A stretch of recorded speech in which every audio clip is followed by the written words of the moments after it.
انسان ما قريتيهش كتجي كتقول له ما مربيش خاصني نعاود لك الترابي. ما سكنتيش 40 متر بناها في جماعه قرويه اولا في حي شعبي كتجي كتريبها له. ما داويتيش كيمشي يقلب على اللي يكويلو اولا على اللي يبخ عليه بالكيف. ما خدمتيش دار كروسه ديال الخضره كتجي كتهرسها له. وهنا بدا الغلاء المهول في مختلف المواد اللي عندها ارتباط بالفلاحه واللي ناتج بالاساس عن فشل المخطط الاخضر. وفي هذا الصدد رصدت المهمه الاستطلاعيه الاختلالات اللي كتعتري توزيع وتسويق المنتجات الفلاحيه.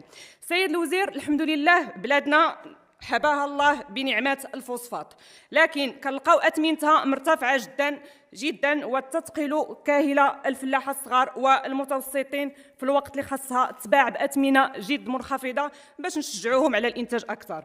وهنا الحكومه فين خاصها تدخل وتقنن الاثمنه ديال الزريعه ديال الادويه الاسمده العلف لانكري لتصل الاثمنه الى 20% من القيمه اللي عليها دابا. هادشي الا بغينا ننجحوا الجيل الاخضر.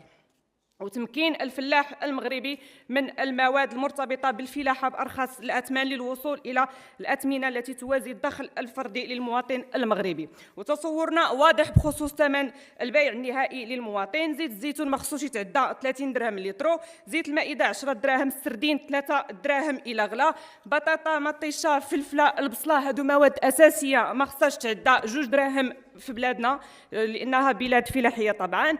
العدس، اللوبيا، الحمص 10 دراهم، البيض درهم، الدجاج 10 دراهم، اللحم ما خصوش يفوت 50 درهم الكيلو. إلا كنتوا فعلا حكومة منبثقة من الشعب هذه هي الحلول، وإلا كنتوا حكومة ديال البطرونة شريوا مع راسكم النقابات وزيدوا هلكوا الشعب كما هلكتوا التعليم، والعواقب ستكون وخيمة أكثر من اللي راها دابا. وشكرا.